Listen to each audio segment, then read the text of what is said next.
Posibleng sa buwan ng Hulyo pa magsimula ang impeachment trial ni Vice President Sara Duterte ayon kay Senator Judge Erwin Tulfo. Nakatutok si Sandra Aguinaldo. Nagsimula na ang trabaho ng impeachment court para sa kaso ni Vice President Sara Duterte.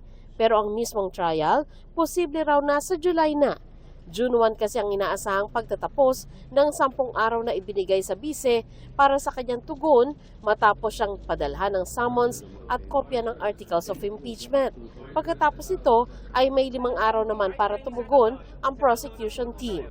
May pre-trial pang isasagawa kasunod nito. After 10 days, nung mag-comply si VP Sara, 10 calendar days, hindi 10 working days. Pagkatapos sasagot yung prosecution na 5 calendar days. After that, yun na yung mga pre-trial, yung mga marking of pieces of evidence. So, we're looking at around talaga ng mga July 6.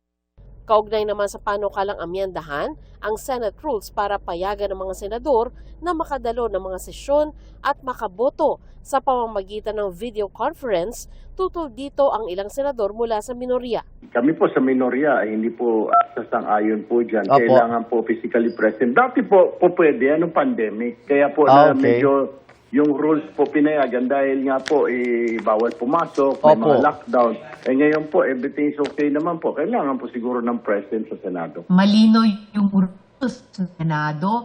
Pinapayagan lamang po ang pagboto via online participation sa mga force majeure at national emergency situations. Okay. Wala pong ganyang national emergency o obtain ngayon.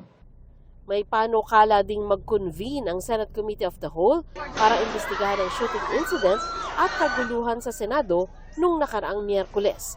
Inaasahan tatalakayin ito sa Lunes. Naipamahagi na ang ilan sa mga komite sa Senado matapos ang pagpapalit ng liderato. Ang Senate Blue Ribbon Committee na nag-iimbestiga sa maanumalyang flood control projects, pamumunuan na ni Senadora Pia Cayetano mula sa dating chairman nito na si Senador Ping Lacson. Bilang abogado at dating miyembro ng Blue Ribbon, i-review daw niya ang mga usaping naka-refer sa komite. Sa dami raw ng issue na nakakaapekto sa bansa gaya ng energy crisis, tutukuyin daw niya kung ano ang prioridad ng komite. Sandra Aguinaldo, Nakatutok, 24 Oras.